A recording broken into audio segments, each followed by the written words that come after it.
Monsieur le Président, on parlait de la gouvernance talon. C'est vrai, le port de Cotonou, c'est le poumon de l'économie, on se plaît à le dire tout le temps. Alors aujourd'hui, ce port est géré par des ressortissants de la Belgique, pour ne pas le nommer.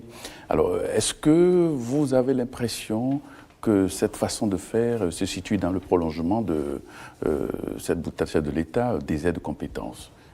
Non. C'est très bien d'abord le choix qui a été fait. Et je vais vous dire pourquoi. Vous pensez? Oui, oui, absolument. C'est pourquoi. C'est même en droite ligne de ce que le président Yahi a fait. Comment? Qu'est-ce qu'il avait fait? Le président Yahi, pendant 10 ans, a nommé 10 directeurs du port. Ça veut dire que chaque fois qu'il nomme quelqu'un, il s'aperçoit que cette personne ne donne pas satisfaction. Ce n'est pas par caprice qu'il change. Ce n'est pas parce que son slogan était « ça va changer » qu'il change. Ce n'est pas ça. C'est parce qu'il constate qu'il n'a pas de résultat. Et il n'a pas de résultat, il change. Il a changé 10 fois parce qu'il n'a pas trouvé la personne qui soit en mesure de bien gérer le port. Lorsqu'on regarde tout ce qu'il a nommé, il a nommé des gens en interne du port, il a nommé des gens en externe, il a nommé d'anciens ministres, il a nommé des spécialistes. Enfin, toutes sortes de profils sont passés à la tête du port et il n'a pas eu satisfaction, il continue.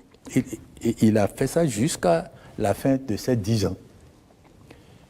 Le nouveau régime arrive.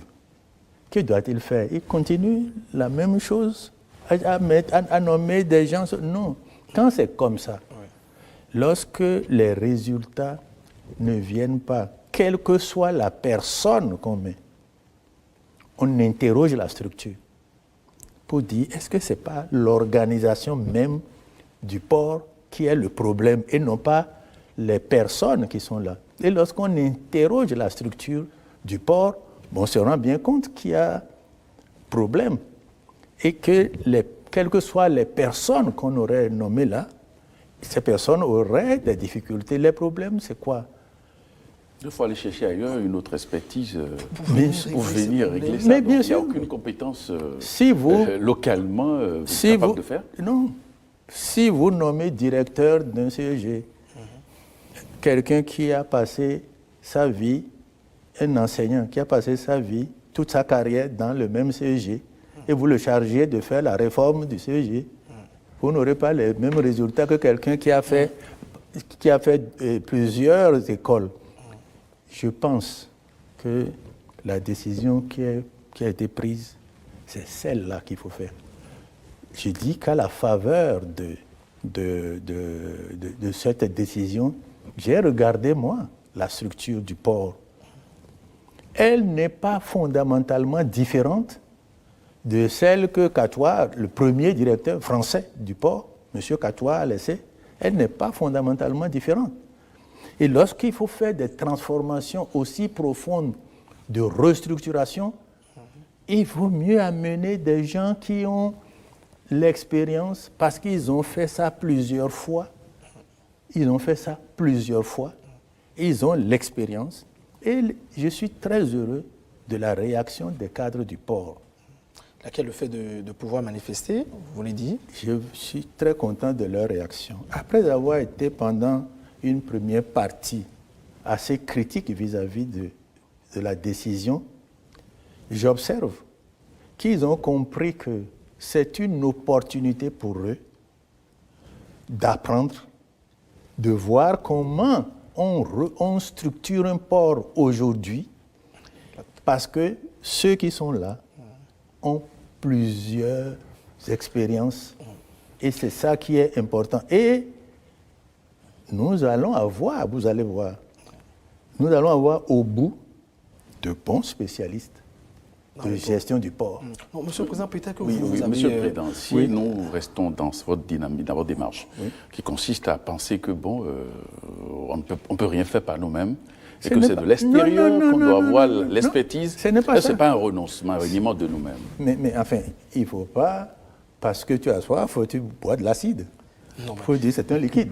Non. On est quand même 11 millions. On se dit, mais il n'y a personne au Bénin pour avoir cette compétence. Ils disent qu'il y a un nommé. Non, Boni Yahi n'est pas Patrice Talon. Peut-être que lui, il peut trouver un bon manager qui puisse régler une fois la question. Il faut revoir la structure, l'organisation, les procédures. J'ai un ami qui a été commis par l'UEMOA pour l'informatisation des ports de la zone. À l'occasion, ils se sont penchés sur le port de Tema.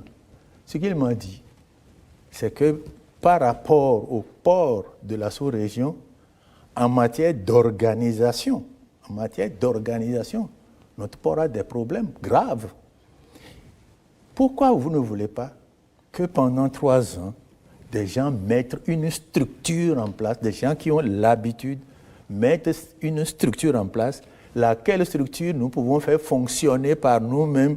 Les Américains, les Français font venir des spécialistes américains dans les domaines qu'ils ne maîtrisent pas. Nous sommes dans une fierté mal placée. La compétition aujourd'hui, il faut bien se placer et je suis très satisfait. Alors, et je demande aux agents du port, aux cadres du port, d'écourter le séjour de l'équipe qui est arrivée. Ça dépend d'eux. S'ils maîtrisent vite le système qui est en train d'être mis en place, au bout de 3 ans, personne ne renouvellera ça. Mais s'ils sont dans la guérilla et qu'ils n'apprennent pas, heureusement qu'ils n'ont pas choisi cette voie-là et je suis content d'eux. S'ils profitent de l'occasion pour maîtriser la gestion des ports, parce que ceux qu'ils ont en face en ont fait un certain nombre, eh bien c'est ça qui est bien. Vous savez, quand on veut construire une cathédrale, il vaut mieux aller acheter s'associer avec un architecte italien. Alors, Monsieur le Président... Parce qu'il en a fait plusieurs. Évidemment, on aura le temps d'aller en trouver en Italie. Alors, on parle donc du volet économique de Président Talon. On observe qu'il y a un effort de rationalisation et tout, mais ça donne comme impression aux compatriotes qu'il s'agit d'une politique d'austérité. Alors, est-ce que cette politique-là peut induire la croissance? Non, je crois que nous sommes dans une conjoncture difficile au plan régional et au plan mondial. Nous sommes dans une... Si vous écoutez, j'ai vu là une bande qui passait avant-hier soir au bas d'une émission sur la télévision gabonaise. Et il y a eu un conseil des ministres extraordinaire pour prendre des mesures d'austérité. Et si ce qui passait sur la bande est vrai, je suis sûr que c'est vrai, eh bien, c'est des mesures que si on les prenait ici, tout le monde crierait pour dire c'est le scandale. Ça veut dire que dans l'ensemble des pays de notre zone, comme ailleurs, il y a des problèmes, il y a des difficultés. Et par conséquent, il faut une gestion plus serrée, une gestion plus saine, et une gestion qui permet de préparer l'avenir. Et ce qui se passe, je suis moi très content de ce qui se passe aujourd'hui dans le débat autour du PAG. C'est très bien. Vous approuvez aussi le dernier renchérissement de coûts de péage et pesage? Je vais arriver à ça. Je pars d'abord du PAG. Oui. Il y a des orientations qui sont proposées. Nous, on a combattu pendant 10 ans le président Yahi Boni. Mais nous n'avons combattu que le président Yahi Boni. Nous n'avons pas combattu son programme, parce qu'il n'y en avait pas. Donc, c'est bon. Vous pensez? Absolument. Il n'avait pas de programme pendant 10 ans? Non, il faisait des actions. J'ai toujours dit que le piétinement et la marche, c'est le même effort. Mais la marche, on donne une direction aux jambes et on avance. Et que le piétinement, on reste sur place, mais on dépense la même énergie. Ses partisans nous ont brandi quand même son programme d'action qu'il avait rédigé et qui lui a quand même permis de conduire le pays pendant 10 ans, Monsieur le Président. Je ne dis pas qu'il n'a pas réalisé des choses. Je dis qu'il n'y a pas eu un programme avec des objectifs cohérents affichés. Aujourd'hui, nous parlons de numérique. Nous parlons d'un choix pour asseoir notre économie, développer le tourisme. Nous parlons de la Pendiari. Personne à l'avenir n'entrera dans le jeu politique, dans le combat politique, sans que les populations lui demandent, mais vous là, qu'est-ce que vous voulez faire pour la Pendiari, comment vous voulez gérer le port, etc. Donc petit à petit est en train de se constituer un genre de programme partagé par tout le monde. Il faut enlever le PAG à Patrice Talon.